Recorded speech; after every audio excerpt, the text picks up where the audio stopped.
Welcome back to another deep dive. Today we're doing something a bit different.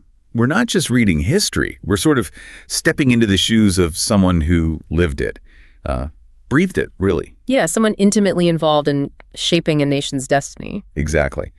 Our source material is truly singular today.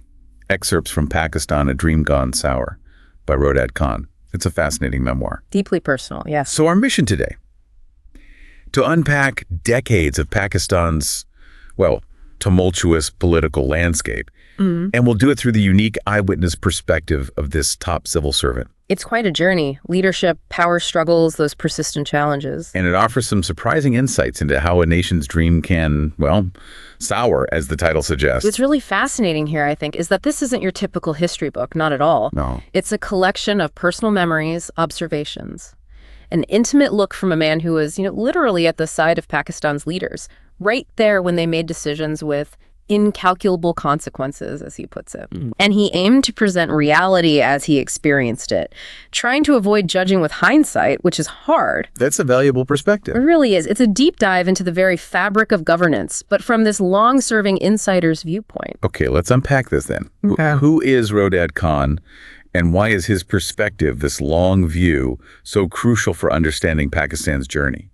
Well, Roedad Khan, he was born in 1923 in Mardan, Northwest Frontier Province. He spent nearly 40 years in the civil service of Pakistan. 40 years. It's a lifetime almost. It really is. He describes himself as lucky enough to have witnessed from a ringside seat some of the momentous events. And he wasn't just watching, he says he participated in some of them. A ringside seat is putting it mildly. Definitely. He knew all 6 presidents from 1958 onwards, served directly under 5 of them. That's just incredible access. And he brings such a human element to it, doesn't he? He does. He shares these little personal touches like memories of his grandfather, a village malik, collecting land revenue, occasionally flinging a paisa his way. Right. Or his mother's reaction when he became the head of Pakistan television. Oh, yeah, knows that. She apparently cursed the powers that be, asking, is this musician's job the only job they could offer my son? Huh. That's brilliant. He gives you a real sense of the man behind these weighty observations. And this personal element is absolutely key. He's not just listing facts, he's sharing his experience. Like playing marbles by the river. Exactly, playing marbles by the Kalpani River as a kid, right up to being, as he says, terrified by the majesty of the law after a minor traffic ticket in Lahore. He even talks about his early exposure to Marxism, how the October Revolution fired his imagination more than Indian independence or the Pakistan movement initially. Interesting. Yeah, so this whole individual journey provides this very human backdrop to the big political narratives. It shows us the person observing these critical moments. Okay, let's turn to what Khan sees as a really pivotal moment. The military's first big step into politics under Ayub Khan. He calls it the original sin. What does he tell us about that? He's very explicit about it. He states, Ayub was the first to stab Pakistan's democracy in the back. Full stop. Wow, strong words. Very. He continues, it was Ayub who committed the original sin. It was Ayub who inducted the army into the politics of Pakistan. It was he who set a bad precedent. Others merely followed his example. So he lays it squarely at Ayub's feet. He does. And he describes Ayub's 1958 coup as something jointly conceived, planned, and executed with Iskandar Mirza, even though Ayub later tried to pin it all on Mirza. Right. And Khan worked closely with Ayub, didn't he? Even as his science secretary, involved with the nuclear program. That's right. He was associated with setting up Pinstek and Kanapipi, key nuclear facilities, so he saw Ayub's leadership up close. So what insights does he offer from that time, beyond the coup itself? Well, despite Ayub's reforms, Khan observes that his rule eventually lost legitimacy, especially after the 1965 war with India and the Tashkent Declaration. Why then specifically? Because, according to Khan, Pakistanis felt disillusioned, lied to, and cheated by the outcome and how it was handled. That sense of betrayal. Exactly. And what's really striking is that Khan quotes Ayub himself admitting failure later on. Oh, really? Ayub admitted it? Yes. Ayub apparently said, I have failed. I must admit that clearly. Our laws were for a sophisticated society. Perhaps I pushed it too hard into the modern age. Wow. That's quite an admission from someone like Ayub Khan. rare. Incredibly rare. It speaks volumes, doesn't it? It suggests even he saw the disconnect between his sort of top-down authoritarian style and the realities on the ground. A tension that just kept repeating itself. So what happens when a leader admits failure like that? The story then moves to Yahya Khan, who took over. How does Roedad Khan portray him? Khan describes Yahya as an extrovert, a bon vivant, likes a good time, but politically, just not suited for the huge task Ayub left him with. Not up to the job. Basically, yeah. Khan recounts Yahya's famous quote. Apparently, Yahya said, "Two old women thoroughly demoralized a first-class army," talking about the political mess he inherited. Two old women. Interesting phrasing. But despite his weaknesses, Yahya did oversee the 1970 elections. Free and fair ones. Roedad Khan actually calls this PTV's finest hour. Right, because Khan was the managing director of Pakistan television then. Exactly. But the election results, well, they proved disastrous. You had Mujib's Awami League sweeping East Pakistan and Bhutto's PPP dominating West Pakistan. A stark division. Precisely. And Yahya just didn't have the vision or maybe the political skill to handle that outcome, which led directly to the tragic events of 1971. The secession of Bangladesh. Yes. And Khan recounts his own sorrow witnessing the surrender in Dhaka. He calls it a humiliating spectacle, a travesty, a clownish exercise in self-humiliation. He contrasts it with German surrenders in World War II. He does, noting their dignity in defeat compared to this. He also describes meetings at GHQ, the general headquarters, where the army leadership was downplaying how bad things were. Even though there were reports of atrocities? Yes, even though, as Khan notes, they were committing excesses and atrocities and fundamentally losing the support of the people in East Pakistan. It's a grim picture. And as the political landscape kept shifting, after Bhutto's rise and subsequent fall, another military figure emerges. Zia-ul-Haq. Promoted by Bhutto himself, ironically. Yeah, quite the irony. Bhutto promotes him, and then Zia stages another military takeover in 1977. So what does Khan reveal about this next chapter under Zia? Well, Zia's rule is really painted with contradictions in Khan's account. How so? On one hand, Khan gives him credit for some things, like normalizing the situation in Balochistan, dropping a major conspiracy case, even helping a Baloch leader get medical treatment abroad. Okay, so some reconciliation efforts. Right. But on the other hand, Khan highlights Zia's utter contempt for the Constitution. He quotes Zia saying, What did he say? "What is the Constitution? It is a booklet with 10 or 12 pages. I can tear them up and say that from tomorrow we shall live under a different system." Wow. Just dismissive like that. Completely. And his 1984 referendum on Islamization, which was meant to legitimize his rule, Khan says it saw embarrassingly low turnout. Polling stations were deserted. So the legitimacy wasn't really there, despite the referendum. Seems not. And Khan doesn't mince words. He directly calls Zia a great hypocrite. A hypocrite. Why? He says Zia exploited the politicians with great skill, humility, and piety.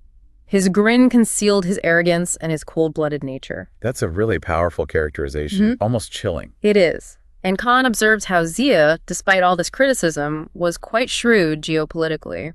He secured major leverage with the U.S. after the Soviets invaded Afghanistan. How do you manage that? By allowing American electronic monitoring facilities in Pakistan, he presented himself as this key ally against Soviet expansion. Crucial Cold War partner. Exactly. So his death in that mysterious C-130 plane crash in 1988, Khan notes there was a spontaneous outpouring of emotion, but ultimately, he left behind a political and institutional landscape that Khan describes as distorted and mangled. Okay, let's pivot now. Let's talk about Zulfikar Ali Bhutto, a huge figure.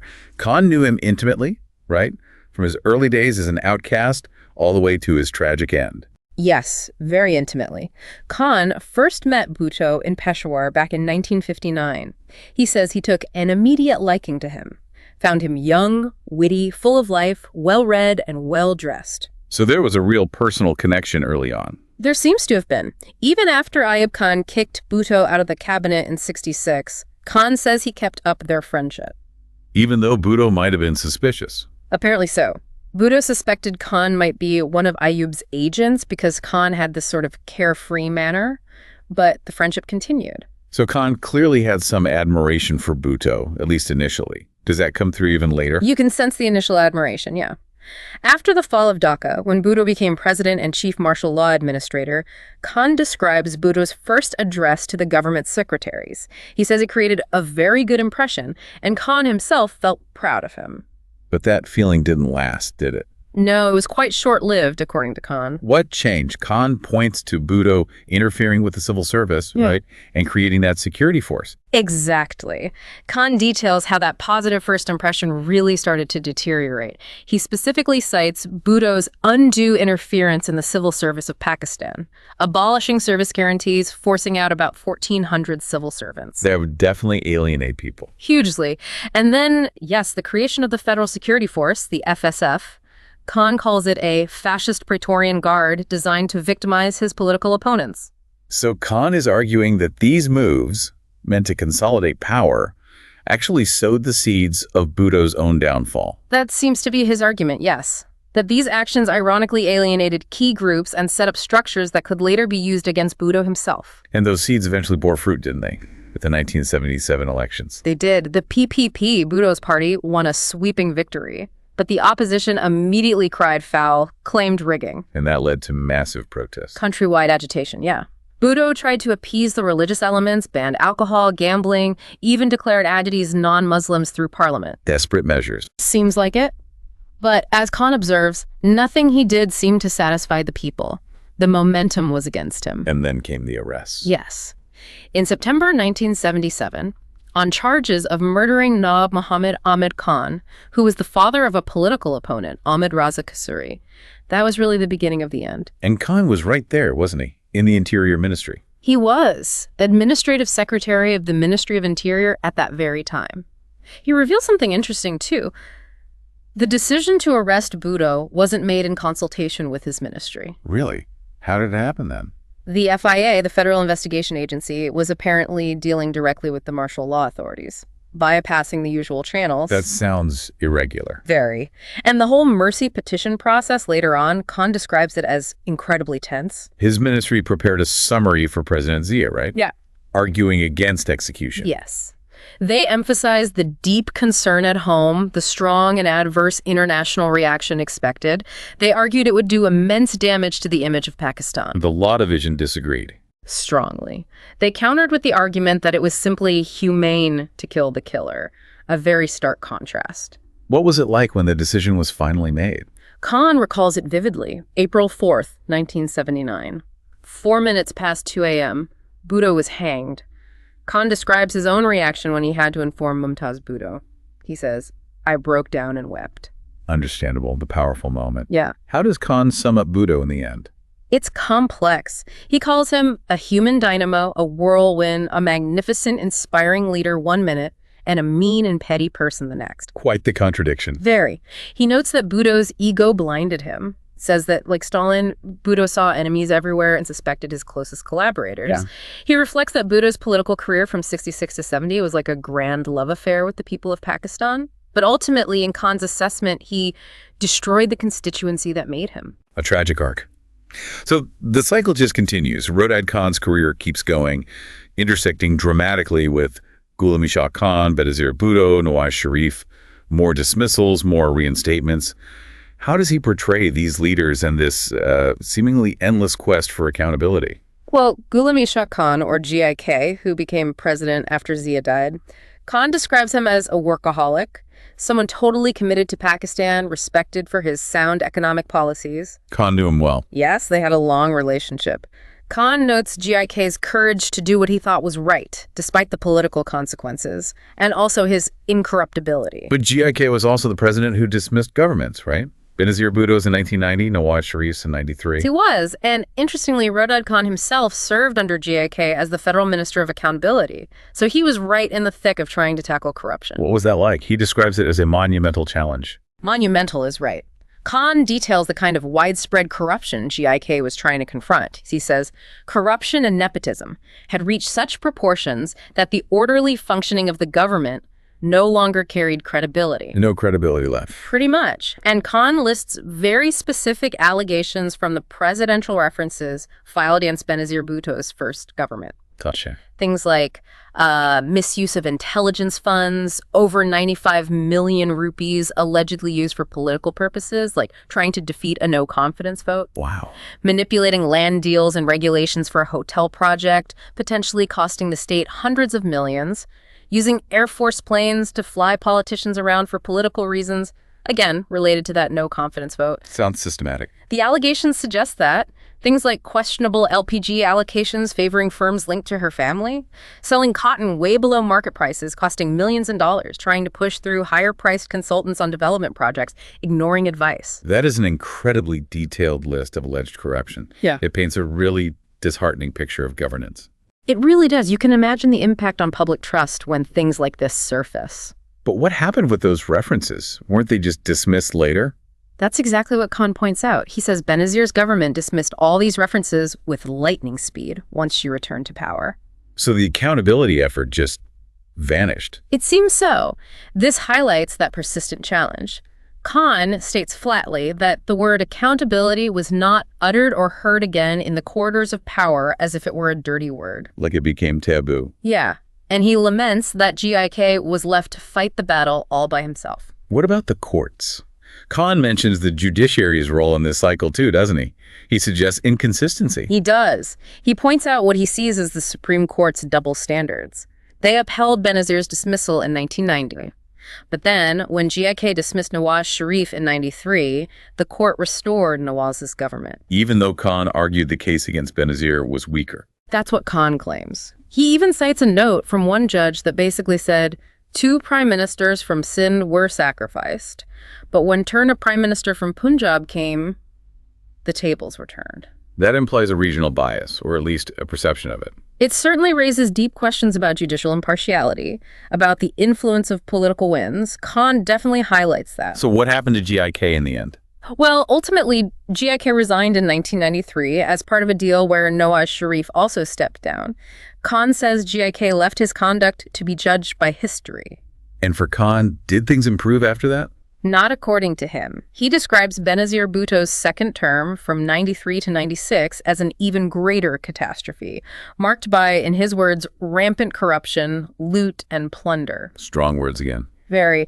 He notes that this was the period when Transparency International declared Pakistan the most corrupt country in the world, second only to Nigeria at the time. A devastating assessment. So bringing this all together, this recurring cycle of instability, military interventions, corruption, failed accountability. Khan asks a really fundamental question, doesn't he? Where does sovereignty lie? He does. It's a central question in his reflections. He contrasts legal sovereignty, the idea that parliament is supreme, with political sovereignty, the idea that the will of the people is ultimately obeyed. And his conclusion for Pakistan. He concludes that in Pakistan, the political sovereignty of the people is therefore a myth. A myth. Why? He points to things like the judiciary repeatedly validating martial law based on the doctrine of state necessity, judges taking fresh oaths under military rulers, things that undermine the idea that the people's will, or even the Constitution, is truly supreme. And he uses that phrase, the pouvoir occult, the hidden power. What exactly does he mean by that? He defines it as the ultimate authority in the decision-making process in Pakistan, and he says it resides where the coercive power resides. Meaning the military. That's the strong implication. This hidden power, Khan argues, is what decides when to abrogate the Constitution, when it should be held in abeyance, when elected governments should be sacked, and when democracy should be given a chance. So they control the tap, turning democracy on and off. That's the picture he paints. He goes even further, suggesting that behind the scenes, they also decide whether an elected prime minister shall live or die. That's a chilling claim. It suggests the military's influence remains decisive, even when they aren't formally in charge. Exactly. A deep state, if you will. And Khan's personal feeling about the country, having seen all this, it sounds quite bleak by the end. It really is. He laments, quite movingly, "This is not the country I opted for in the referendum held in my home province in 1947, and this is not the country I would like to die in." That's incredibly sad coming from someone who dedicated his life to serving it. It is. He feels Pakistan is collapsing into itself. He talks about rampant corruption at the highest levels, crime threatening to strangle the country, and he observes very starkly that often the scum come to the top and rule. A powerful indictment from an insider. Absolutely. And if you connect this to the bigger picture, his reflections really serve as a stark warning. He has this memorable summary of Pakistan's history. He calls it the sound of heavy boots coming up the stairs and the rustle of satin slippers coming down. Military coups, followed by fleeting civilian rule. That's the cycle he depicts. And he argues Pakistan needs way more than just cosmetic change. It needs, in his words, a purifying and cleansing operation, followed by urgent structural changes, institutional reforms, and measures to revive lost faith. Faith in democracy and the rule of law. Exactly, which has been so badly eroded over decades. So Roedad Khan's journey, from those childhood memories by the river to that ringside seat in the corridors of power, it really does reveal a dream that, for him at least, went sour. He leaves us with this profound question about whether Pakistan can ever break free from these cycles. He does, and maybe that leads to a question for you, our listener. Given this long history that Khan describes, this entrenched hidden power, these recurring challenges, do you think a nation's destiny is just fixed by its past? Or is there always hope? Can, as de Gaulle believed, the will of a handful of free men break through determinism and open up new roads? Something to think about.